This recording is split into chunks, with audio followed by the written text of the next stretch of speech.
So this is going to last probably between 25, 30 minutes. I've done this presentation before, way back in April. The reason I did it tonight, I'm speaking with an audience of about 400 MSPs in October. So this is almost like a rehearsal that I'm doing for you guys and girls. You're the guinea pigs. So you got the ability to give me some brutal feedback, tell me what sucks, answer any questions at the end that you might have. If you've got questions about the content, and just that any feedback would be great, because I need to practice this, and practice makes perfect with these type of things. So the three big promises that you walk away with after spending 25, 30 minutes with myself today. What I'm going to show you is a system that you can implement in your business. Some of you will get growth in your IT business in as little as 10 days with this system, depending on the types of industries or the locality that you're in, depending on how much competition there is. It's a system that we're copying from successful MSPs. So it's looking at how they're generating leads with a full marketing team and leveraging basically some of the specialized knowledge that they've got and bringing it to you guys. It's maybe just, we here at IT Rockstars, we deal with members of our clients for all sizes of service businesses, IT service businesses. And then the third thing, if you follow this system and implement it consistently month after month, you'll find that from now till in a year's time, you'll have quite a large growth in traffic on your website. And that traffic eventually turns into sales meetings, sales appointments. So if you follow this system, implement the steps, you will have quite a large growth over a 12-month period. A little bit about me. My name's Scott Miller. I'm the founder of IT Rockstars. I've worked in the IT managed services industry for 20 plus years now. The relevance to what I'm going to show you in this presentation is my history anyway, is when I first started out on business myself, I was doing break fix, computer repair, residential stuff. And I live in Scotland and Aberdeen, and I was ranking my website at the top of Google for some really great keywords locally. And this is before iPads were really a thing. So it was like people had laptops or desktops. I could go and fix a laptop screen for $200 and I could charge a lot more for that, more than that if I wanted. It was great while it lasted, but I realized that managed services was the way forward. I got burnt out. I was getting like 10 phone calls a day through my website, through SEO, got my site to the top of Google. But IT services, managed IT services is the way forward. That's why we're all here today, because we know that's the best sort of profit generation when it comes to it. It's reliable as well. So that's a little bit about me. When I switched from that break fix model after I got burnt out to the MSP, I had a really big pain point, and that was generating leads. And it's something that I struggled with. Even though I had all this experience with Google from the residential side of things, when it came to managed IT services, it was a completely different ballgame. It's a much longer sales cycle. It's not as transactional. A lot of clients already have an MSP in place. So that sales cycle is completely different.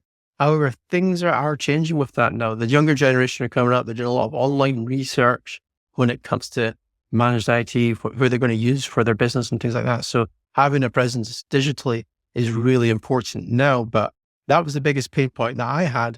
And that's what I help IT business owners around the world solve.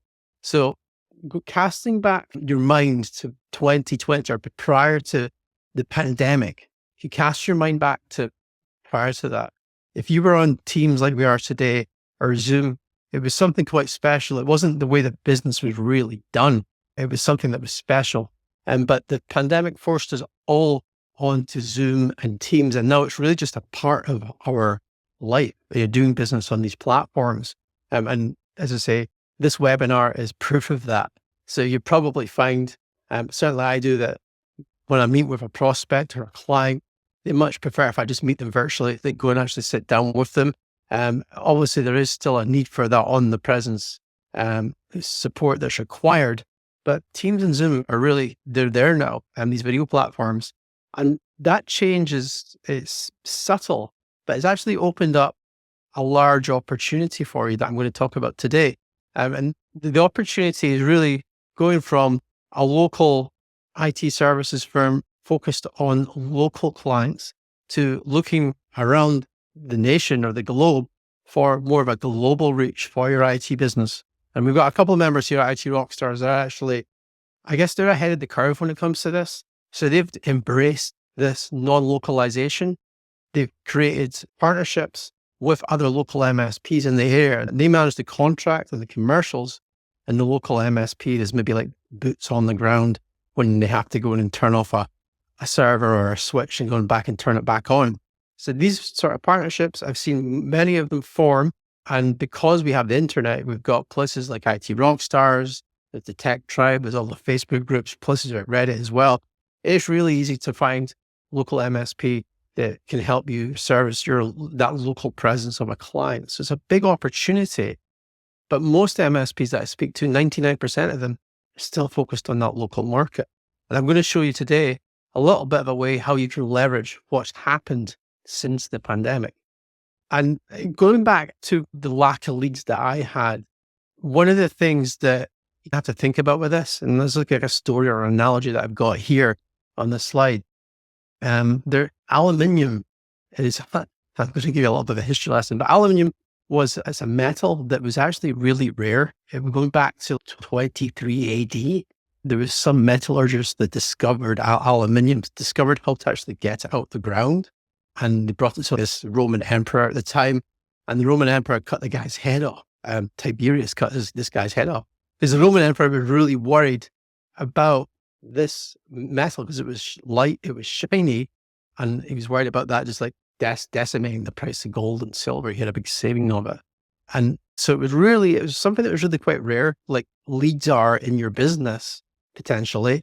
But there is actually an abundance of it. It's just being able to change your frame of mind, your frame of reference about the leads that are already out there, they're at your grasp. So fast forward to I think it was the 18th century, there was two inventors at the very same time. They discovered electrolysis, and they discovered that applying that to ore of some description, you could get aluminium out of that ore using electrolysis. And we all know now that aluminum, I'm speaking mainly to US guys, is like this metal that's like in everyday life. It's in the Pepsi can or the Coke can that you have, the beer can that you have. It's throwaway, but it wasn't back then. So what was scarce is now very much abundant. And it was just about finding a process that allowed it to become abundant. Same's here with this orange tree. If you have no ladder for this orange tree, you can only get so many oranges off the tree. But if I give you a ladder, a system, a process, you can get many oranges off the tree. So that's what I'm going to show you. And little word here. I don't know how you would read this word. It's all one word. I read it immediately as opportunity is nowhere. But if you look more closely, it's now here. Okay. So it's really about changing your perception more than anything else. And we all know like the mind is like one of the greatest blockers. We block ourselves all the time in our business. So it's changing your perception, changing your frame of reference, and your process potentially is going to give you more opportunities for leads in your business. I'm going to show you an MSP that's getting 84 IT sales appointment in the diary every single month. And this is as looking at how larger MSPs are playing the game. Okay. Looked at, these are search terms in Google. So IT support New York, IT support Los Angeles, IT support Chicago. This is the traffic that these top MSPs, the ones that are at the very top of Google, this is the amount of traffic that they get back to their website.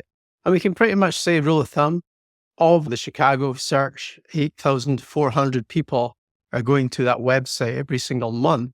There's probably about a 1% conversion rate on it. Not everyone that goes to your website is actually going to convert into a sales appointment. So this is very much 1%. I'm being very conservative here with that term. So that's like a huge amount of leads.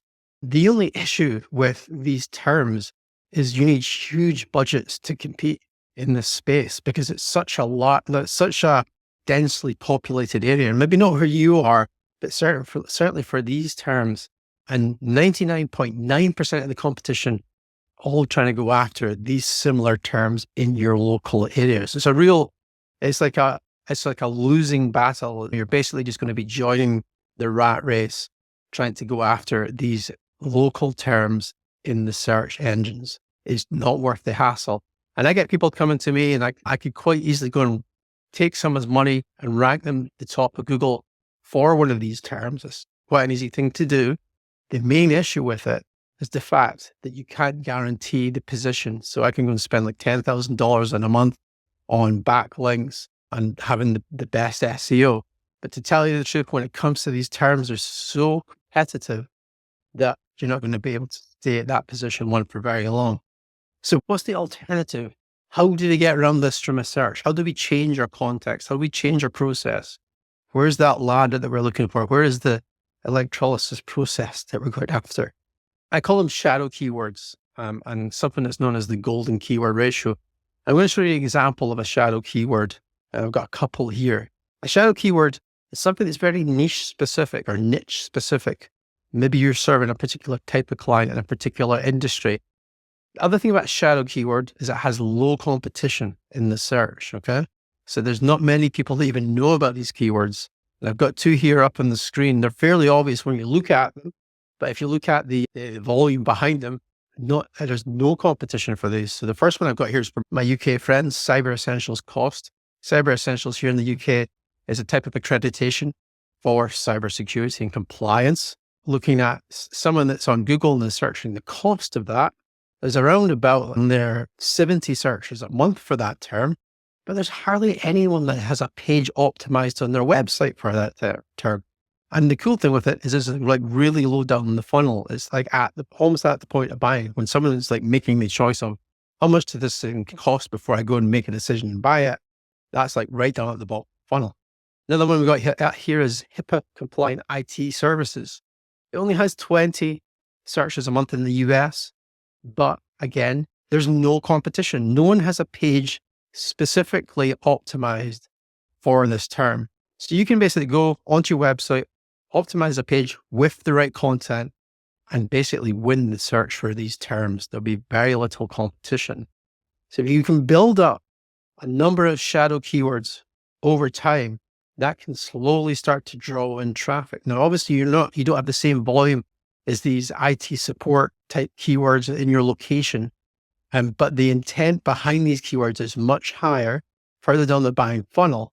And the people, as I say, you're going to get more people back to your site because you're going to be at that position one because there's just no competition. So you can you used to be able to go into Google and do this. You can use what's called a search operator or search modifier is the other term for it.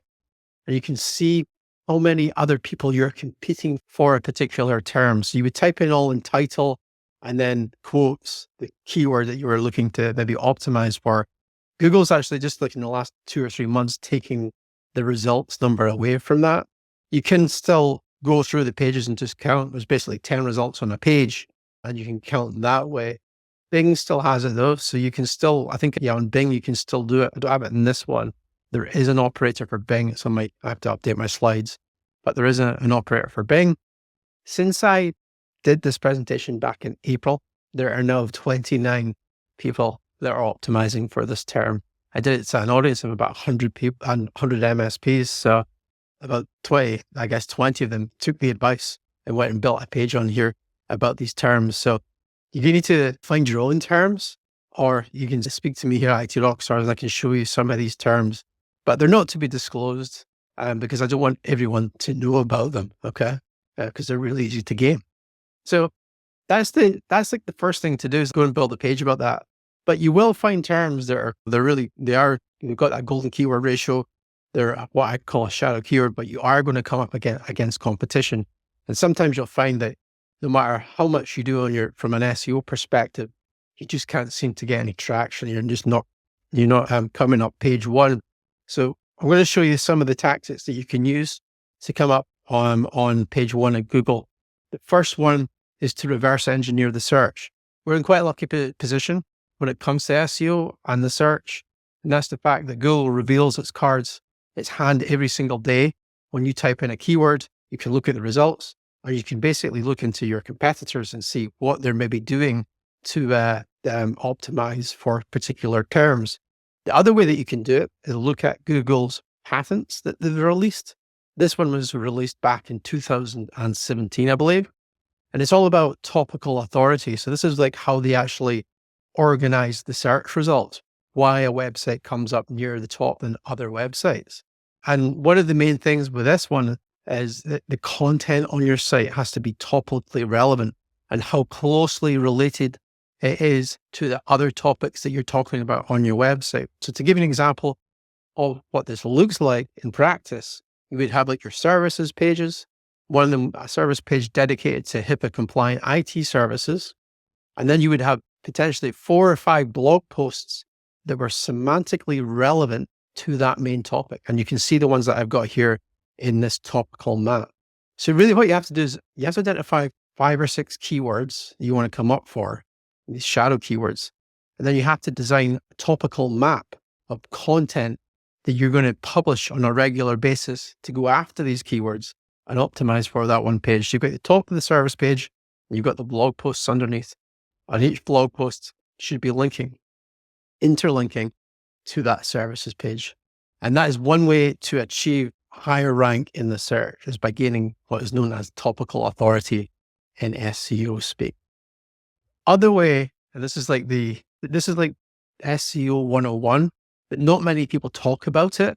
It's like the number one way to rank in the search. Once you've optimized the site, your pages, all of that technical on-page stuff that you can do on your website itself, the other way that you're going to be able to gain search results and get traffic to your website is through what is known as backlinks. Okay. So a backlink is basically a link from another website to your website. And the more of these backlinks you have, the better. It's not all about volume though. Okay. So whilst it maybe used to be about the more, the better, it's actually about the best quality backlinks is going to give you that boost above your competitors in the search. So what makes up a good backlink? You've got ones that are niche specific. So if you're getting mentioned by potentially vendors in the MSP space or industry associations in the MSP space, they're really good types of links to get from websites. Then you've got local websites. So like maybe you're a member of the Chamber of Commerce or a BNI chapter or another sort of local network or association. Those types of links are really good as well. You can get mentions from there. Then you've got industry ones. So if you maybe work with particular types of industries, having a link from their website back to your website, again, that's another one. And the fourth one we've got on the list is authority sites. So that is sites that have what I'd call a good domain age or a good domain authority. They're well trusted in the eyes of Google. So that's like things like Wikipedia, that's got a really good high authority site, or particular just authority sites in general. So I'm trying to think of one off the top of my head. I can't, my mind's going blank. But the other type got here as an example, MSP near me. That's a directory that we run here at IT Rockstars. That's industry relevant. It's a directory of managed service providers. You can get a backlink from there. There are other ones like Cloud Tango.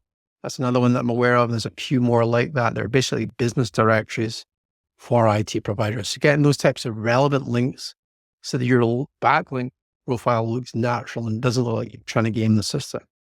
And then we get onto the bad backlinks. And that is when you're maybe going to go pay for links, bulk links. A really good example of that at the moment, you can go into a place like Fiverr. You can actually get 1 million backlinks for $5. If you go and purchase that and point all of those links back to your website, there's a really high chance that's actually going to have a negative impact on your website. And it'll actually get, it will basically your ranking down in the search. And to bring this into context, a little story, I used to operate in a niche when I was prior to managed services. And this is at the time when negative SEO was right. And people were just basically, all our competitors were just buying each other bulk backlinks, and we were hammering each other's sites. I wasn't involved in negative, and I saw the writing on the wall there. It's like, you're going down that route of negative SEO, no one can really win. It's just a race to the bottom. So avoid bad backlinks, okay? The best type of backlink, though, what I call digital PR backlinks. And this is you building your brand on the internet across things like trusted news sources. So you have a story or a news piece, maybe you've launched a book within your business and you need some coverage. You can get PR, they're called digital PR backlinks. That's from local news sites and news sources and getting backlinks to your site. Now, these types of digital PR links, they're really good because you're not only getting the juice from that website, the SEO backlink. You're also getting the exposure on that news website, and you're getting the sort of brand, all the eyeballs about the story from that website. So it's almost like a 3-for-1 if you can get digital PR backlinks. So that's what you need to do in regards to building out shadow keywords and getting traffic, highly relevant traffic, back to your website. So step 1, identify your shadow keywords. Step 2, publish and optimize for topical authority. So that's building out a topical map for each of these 5 or 6 keywords that you're going to go after. And then the step 3 is obtaining high quality backlinks. And then obviously the PR backlinks for the win. So that's what you need to do. That is the presentation. Fairly quick, actually, 22 minutes, which is really good because I only have half an hour to speak. So if you have any questions, guys and girls, please put them in the chat. Hopefully I haven't just totally bombarded you with information that you can't walk away with today, but you should hopefully have found something useful here. Does anyone have any questions?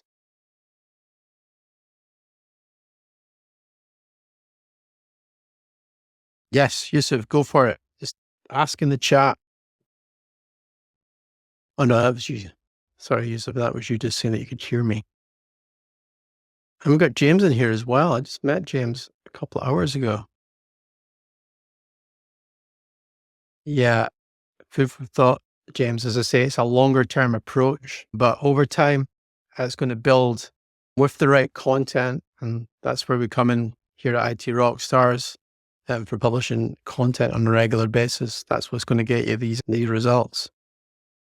Thank you, Nick. Oh, New York misspelled. I'm really good at that. I'm really good at spelling. So the only way to get, James is asking if you can get rid of bad backlinks. The only real way to do that, actually there is a way. So there's 2 ways. First way is to just manually outreach to the website. So if it's maybe low volume, you can use a tool like Ahrefs, and that will allow you to see all of the backlinks that you have. I'll bring it up on the screen here. You might be aware of this tool. I was looking at something here. Let me just bring it up.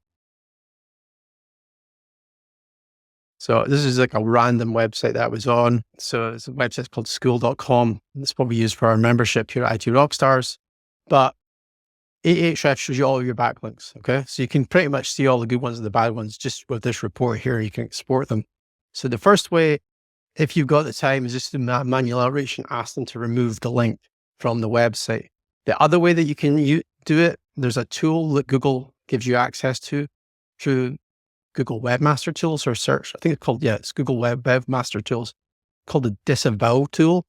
And you can pretty much upload a list, like an export from Ahrefs, and I did identifying all the backlinks. You can upload, I think it's like a CSV format. I've never done it, and to the disavow tool. And that's you basically just telling Google, please ignore these links. I'm sure Bing has something similar, but the focus here is Google, just mainly because of the search. Nick's asking, what DA of client sites would it make sense to get a backlink on? The domain authority is important. Ahrefs will show you obviously the authority of the domain, but from a client's perspective, I would try and just get a backlink from them all. You're going to have the benefit of the eyeballs from your clients. So if you can do like a guest post on their blog, or maybe a case study how you've improved their technology and their business and how that's maybe led to one of their services being much better now, that you could do a good guest post or even just get like a mention on their website. That's how I would do it. And then you can go and promote that post on their website across social media. They can do it as well. You're going to get eyeballs and you're going to get the backlink. Just really go for the ones that you think they're going to say yes first. That's what I would suggest, Nick. Soyuz is typing.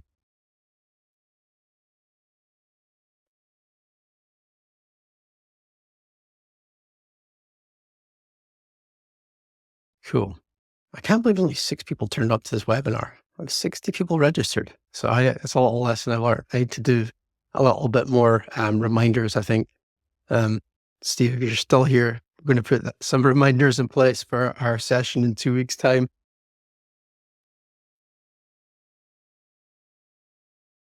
What's the trends in MSP? Anything on the AI?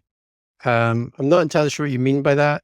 So is it as in MSPs offering AI like Copilot, or are you talking about generating content or your website using AI?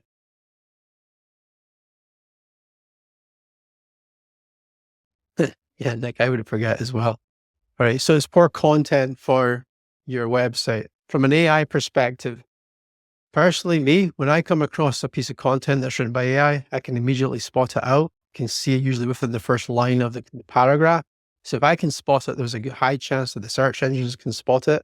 So it's probably going to get filtered out.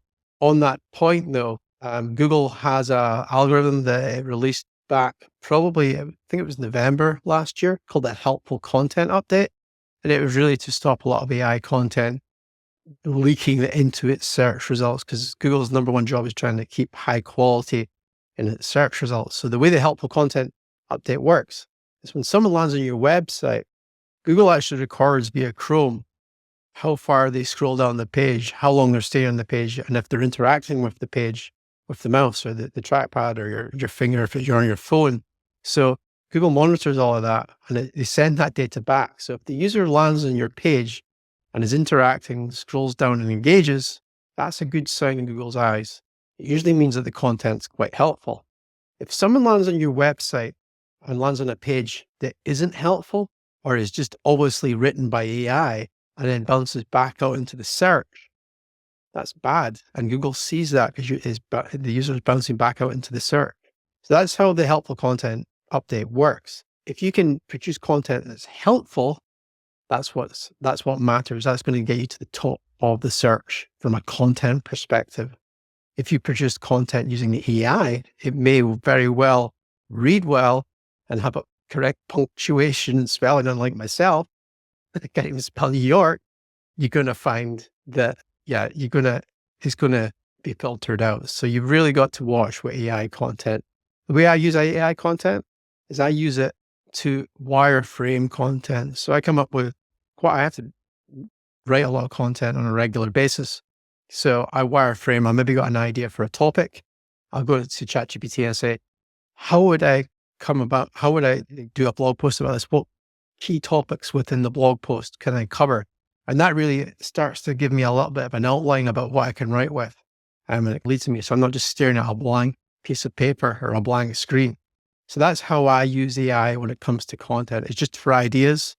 It can also be really good if you go and write that manual piece and then you say something like, I need some research in this. Can you give me some stats about this content that I'm writing? It can go away and it can go and pull out some information. And statistics are always good in content. It rings true with people. So hopefully that answers your question. Thanks, Nick.